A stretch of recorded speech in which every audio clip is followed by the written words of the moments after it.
Oke. Direkam. Assalamualaikum. Waalaikumsalam Kang Kikur. Sehat Mas? Alhamdulillah sehat. Gimana Alhamdulillah. Kikur? Alhamdulillah sehat juga. Ya, Ini terakhir kita terakhir ketemu kapan ya? 2018 2018 ya? Udah. Agustus. Iya, itu di bulan Agustus Kang Kikur. Yang Oh iya. habis apa? Kegiatan top coder kan? Habis Oke itu oke. Hampir aku 3 tahun ya. hampir 3 tahun ya. Hampir 3 tahun. Oke Ya, siap siap. dia belum ada ke Jogja lagi nih kan? Karena ya Iya pandemi juga kan di tahun iya betul betul. Oke. Jadi sesuai kita kemarin sempat janjian mau ngobrol-ngobrol yang nanti jadiin konten buat teman-teman. Langsung aja ya. Oke, aman. Oke, ini teman-teman mungkin penasaran nih. Ah, Dengan siapa aku berbincang nih, Mas? Boleh dong kenalin diri? oh, boleh boleh. Perkenalkan, nama saya Zaki, Hafiz Zaki. Biasa dipanggil Zaki. Untuk saat ini ya itu tadi kesibukan lagi apa?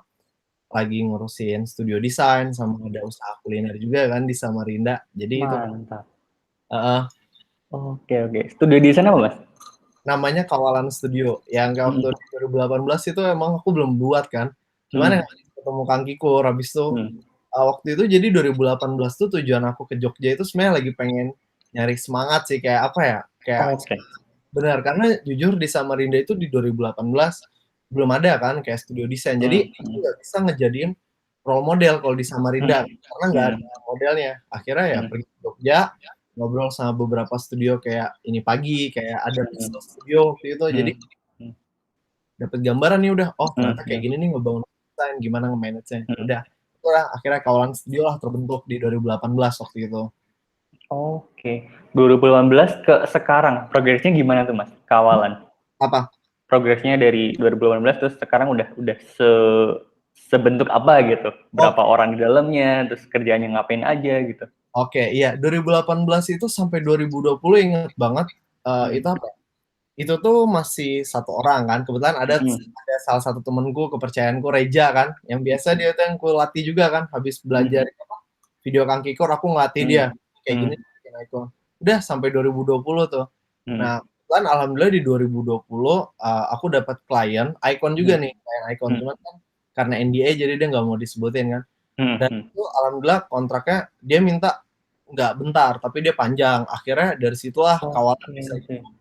Nah, kawalan bisa hidup tuh dari klien itu dan akhirnya karena banyak space uang yang lumayan, akhirnya aku Hmm. pakai untuk pengembangan SDM juga kan. Jadi aku Oke. nge-hire anak-anak template, anak-anak font, ya karena emang tujuan aku di awal ngebangun Kawalan Studio itu, aku pengen ngebuat ekosistem desain di Samarinda itu kayak di Jogja gitu, jadi banyak. Hmm. Hmm. Hmm. Cuman kan untuk ngebangun ekosistem itu nggak mudah ya, butuh waktu Hmm. dan Hmm. juga Hmm. ngebangun SDM-nya juga butuh waktu kan. Akhirnya ya Hmm. perlahan aku coba ajakin teman-teman yang dia itu punya skill dan punya keahlian di kayak Hmm. template, kayak font, Hmm. aku ajak join aja dulu ke Kawalan, bareng-bareng nih kita ngebangun Kawalan. Akhirnya kayak Hmm. gitulah untuk sekarang 2020 terakhir sampai sekarang itu total tim yang ada di Kawalan tuh ada teman kerja itu sekitar 11-an orang. 11 ya. Oke. 11. Udah kayak main bola ya. Cuma tapi itu juga apa karena sebagian ada juga sebagian yang saya ajak freelance kan dari Hmm. Cilacap ada untuk Hmm. ngerjain icon. Hmm. Di dalam itu kan nggak semuanya ngerjain icon kan karena Hmm. Hmm. ada juga yang ngerjain kayak font, template, Hmm. UI sama icon. Hmm. Nah, sama habis itu watercolor juga kita juga main kan. Nah, cuman Oke, kalau oke. saya sendiri fokusnya ke UI kit sebenarnya. Nah, Oke. UI kit kan. Hmm. Hmm. Kalau teman ada yang fokus ke icon. Jadi ya yang ngelit aja sekarang kerjaannya kayak Hmm. mereka ngelit. Nah, itu sih Hmm. sekarang udah 11 orang alhamdulillah. Hmm. Menariknya ini kan ada studio desain dari 2018 sampai sekarang masih jalan. Ya, Terus Mas. juga ada kuliner. Kuliner apa nih, Mas? Kalau kuliner. Nah, jadi ini juga saya bakal cerita nih Kang Kikor asal Hmm. usulnya. Jadi Hmm. kebetulan di 2018 itu kan saya juga masih kerja tuh ya. Hmm. Hmm. Tapi di 2018 saya ketemu sama teman sekarang masih jadi mentor saya sih kebetulan. Hmm. Oh, dia ya usaha kuliner kan. Kita Hmm. sering sharing, ngobrol. Akhirnya 2019 saya resign dari kerjaan, ngefokusin di bisnis dengan modal nekat, dengan tabungan seadanya kan. Nah, udah ngobrol sama dia. Dia gini sampaikan ke saya tuh masih ingat. Kenapa kamu fokus usaha desain? Ya karena aku suka desain kan, gue bilang. Terus habis itu dia nanya, ya udah kalau kayak gitu gini, kamu dari sekarang harus mulai punya usaha kuliner ya. Kenapa? Jadi ketika misalnya kamu lapar, seenggaknya kamu tuh masih tetap bisa makan. Karena kalau kamu, benar gak sih?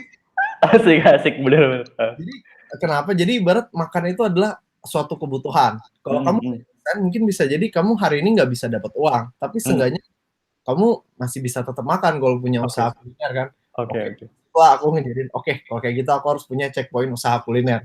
Jadi aku buat usaha kuliner juga sebenarnya tujuannya nanti ke depannya adalah biar karyawan-karyawanku atau teman-teman yang ada di kawalan itu makan di situ tuh dapat diskon atau enggak bahkan mungkin bisa gratis kan karena ada aplikasi. Nah, jadi kalau kuliner kebetulan di Samarinda ya kita punya kayak warung-warung, ada warung makan sih yang dikelola kan. Kayak kita punya warung, aku sama teman-teman punya kayak warung makan untuk makan yang pasti ada roti bakar juga kan. Jadi dari situlah kadang aku mikir oh ya ntar kedepannya kalau ini usaha kuliner berkembang nih udah deh biar anak-anak kawalan kalau mau makan cukup di warung-warung aja biar mereka dapat diskon kan. Ya tujuannya satu sih ngebuat ekosistem. Jadi bagi aku kan gini ya, sekarang ketika kita berbicara bisnis ini nggak cuma kita bicara desain berarti nggak cukup desain, tapi ya hal penunjang yang lain gimana cara kita nge-create juga kan. Setelah mulai kepikiran bikin usaha kuliner juga. Menarik sih, ini wajib di garis bawahin, di bold deh, warnanya merah gitu. Bener. Kalau kuliner ya itu kuliner itu dari 2019 baru mulai sampai sekarang juga kan. Ya cuman ya berapa kali kita gagal kan. Kebetulan kalau di kuliner timnya beda lagi Kang Kikur. Nah. Jelas gak nih suara kota? Jelas. Iya, kalau di kuliner beda lagi timnya. Misal kayak itu karena kita semua hobi kuliner kan. Jadi akhirnya ya udah kawalan tetap berjalan. Akhirnya di usaha kuliner ini pun kita semua juga punya usaha masing-masing kan. Jadi kita project kuliner nih kayak ayo ada project kuliner nih. Aku mau garapin ini, ada yang mau patungan nggak?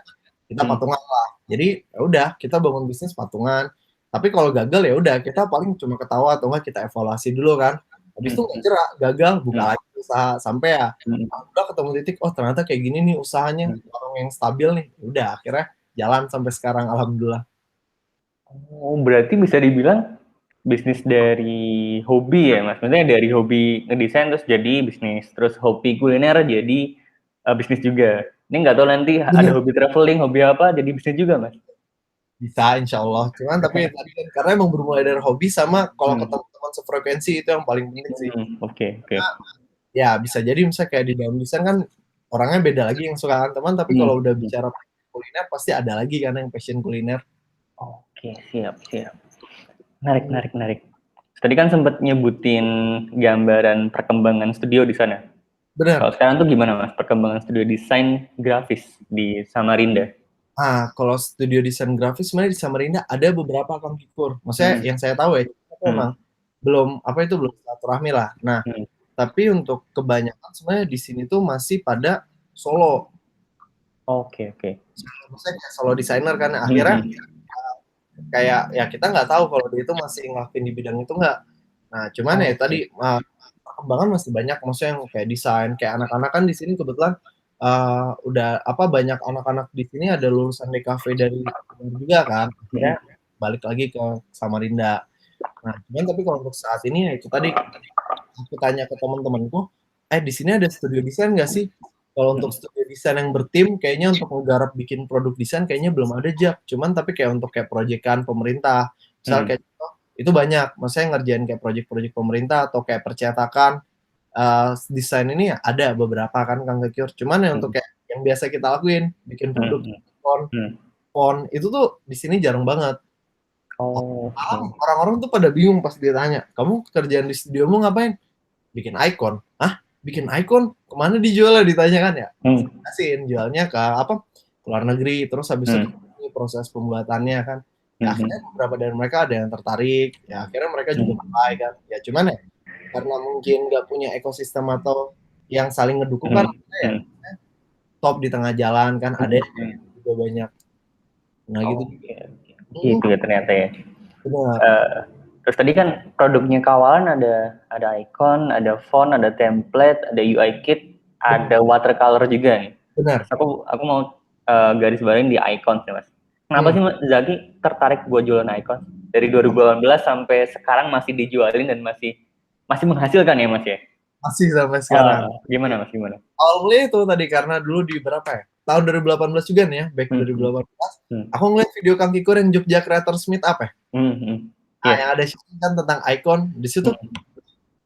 Awalnya kan aku kaget tuh, emang icon kayak gini aja bisa dijualin. Maksudnya kan aku waktu itu ngeliatnya iconnya simpel-simpel ya, maksudnya nggak terlalu ini. Emang bisa dijualin icon-icon kayak gini. Akhirnya dari situ aku follow Kang Kikur, ngeliatin postingan-postingan Kang Kikur kan, sampai ke video yang di YouTube beberapa waktu itu sempat ada kan kayak tentang ini. Akhirnya di situ tuh aku jadi wah kayaknya tertarik nih bikin icon dulu. Maksudnya untuk ngelakuin hobi kan, meskipun di 2018 ya aku masih tetap ngerjain UI kan, cuman kayak pengen bikin icon juga. Kenapa? Karena jujur di setiap pembuatan UI pun kadang kita juga butuh icon kan. Cuman kan waktu itu iconnya masih berantakan ukuran size sama ini karena masih dari flat icon kan. Wah, oh ya udah sekalian ya udah ke Jogja sekalian deh ketemu di ini pagi. Nah, ngobrol lah sama Kang Kiko oh ternyata ini icon potensinya kan. Ya dari situlah mulai 2018 ikut kelas COVID. Kalau nggak saya angkatan pertama atau kedua ya, saya lupa waktu itu. Satu kayaknya. Satu ya. Kita di COVID 1 akhirnya belajar lah dari situ kan. Nah, cuman karena ngerasa wah video Kang Kikur udah ngebantu banget untuk menjadiin fondasi buat aku ya. Ya akhirnya dari situ aku coba explore lagi. Maksudnya kayak bikin icon pakai Sketch, bikin icon pakai sampai terakhir ya bikin icon pakai Figma kan. Sekarang semua icon kita buat pakai Figma sekarang. Oke. Cuman ya itu tadi base-nya tetap dari Kang Kikur kan. Oh ternyata untuk materinya dan sama timnya aku juga ajarin untuk kasih beberapa kayak biasa kan sebelum aku ngeterima anak-anak di kawalan, aku kasih beberapa artikel dulu, mulai dari artikel ikonografi, artikel siapa itu? Yang icon yang dulu tuh sempet ini? Icon Utopia. Apa? Icon Utopia bukan? Icon Utopia kan ada tuh lumayan detail kan dia ngejelasin. Utopia sama Adam Smith atau Kyle Adams. Kyle Adams sama ada beberapa ini video aku kasih kan ke mereka. Itu aku suruh pelajarin. Nah, jadi kayak gitu sih untuk ini awal mula sama ikonnya itu tadi. Terus juga semakin kan ini udah 3 tahunan ya. Aku karena ketemu klien, ketemu ini akhirnya aku tuh jadi makin terbuka gitu loh. Oh, ternyata ikon itu nggak cuma kita garapkan kalau di pelatihan cuma ada 4 style kan. Tapi pas ngeliat postingan Kang Kikur di grup COVID, oh ternyata Kang Kikur juga ngariset style baru nih untuk di flat icon. Beberapa kali aku sempat lihat stylenya Kang Kikur di Fiturut kan sama flat icon. Akhirnya ya udah, oh ternyata berarti kalau kayak gini icon ini berdasarnya bisa dikembangin kan sampai gini. Apalagi sampai sekarang ketika aku ngeliat ada icon yang motion, Lotifile sampai ke 3D, wah ini peluang banget nih sebenarnya untuk icon. Banyak lah selalu ininya inovasi yang bisa dilakuin kan untuk icon. Nah itu sih jadi akhirnya punya ketertarikan untuk garap icon. Nah dari situ awalnya. Oke. Siap. 3 tahun jualan icon kan bisa dibilang bukan anak kemarin sore ya Mas ya? Iya. Nah kan bisa dibilang ada nih teman-teman yang baru mau jualan icon. Ada tips nggak Mas atau saran buat teman-teman yang baru mau jualan icon di internet, di marketplace ataupun di microstock gitu? Oke. Kalau untuk ini, nah jujur aku belum nyentuh microstock nih. Kemarin sempat nyentuh microstock, cuman tapi kurang bagus aja kayaknya dari sisi ini. Nah, kalau aku di awal dulu 2018 mulai, ini masih nggak sulit sekarang ya. Kayak contoh non-project itu aku sekarang mau ngupload nih icon. Itu sekarang cuma dibatasin 200 icon, Mas. Oke, sekali upload? Enggak, maksudnya dibatasin. Enggak, maksudnya ketika gini kan, kalau dulu kita bebas nih ya, meskipun nunggu di moderation selama 16 hari atau apa itu kan nggak masalah kan. Sekarang kalau nggak salah non-project itu setahun kan, benar nggak? Setahunan segituan lah. Tahun kita tuh, aku kemarin kena batasan cuma boleh ngupload 200 aja, sampai 200 itu di baru nih. Aku nggak tahu nih teman-teman di COVID ada yang kena gitu juga nggak? Oh, baru tahu nih namanya. Ya, karena ya tadi, tapi jujur kalau di antara semua market yang benar-benar pasti dan cepat itu non-project sih aku akuin, benar gak sih? Gitu. Jadi emang beda-beda mungkin ya Mas ya? Beda-beda. Setiap studio itu mungkin beda-beda. Benar, kayak misalnya aku kebetulan alhamdulillah kemarin juga buka itu juga ada dipercaya untuk bikin kelas icon kan, ngobrol lagi sama anak-anaknya. Aku paling cepet dari Icon Scout bang, ada yang cepet di Icon Scout juga kan, ada yang cepet di Icon Finder, jadi ya beda-beda. Jadi kalau ditanya biasanya tuh kan ada tuh teman-teman yang nanya kan di grup Japri atau enggak ini kan, kayak, Mas bagusan di mana ya kalau mau jualan? Kalau saya cuma bilang jualan aja dulu Mas di semua market, karena di awal saya tuh juga ngejual di banyak market dulu Kang. Kayak apa? Kayak pertama yang pasti Icon Finder, Non Project, Icon Spot. Nah, habis itu udah kayak saya coba juga ke Flat Icon kan. Nah, kan masih banyak nih ada kayak free icons juga, icon. Nah, jadi ya udah lempar aja dulu semua peluang yang ada.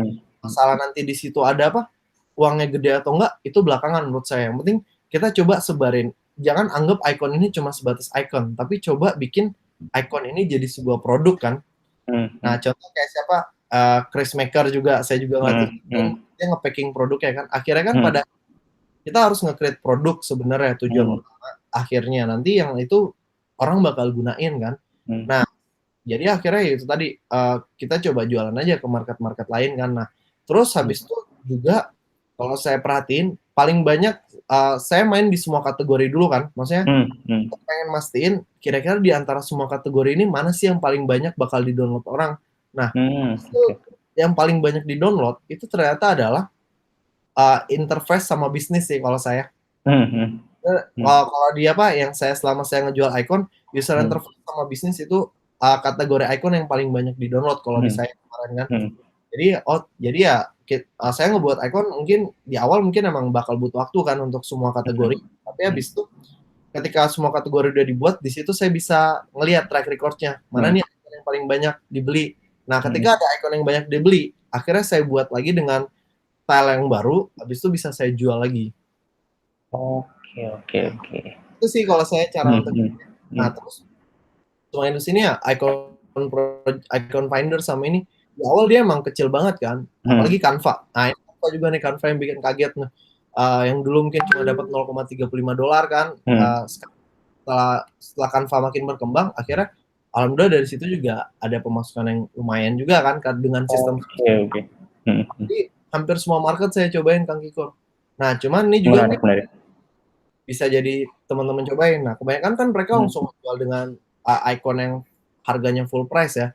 Coba deh lakuin, udah mulai dari sekarang aku juga udah mulai ngelakuin ini kan, mulai ngebangun list.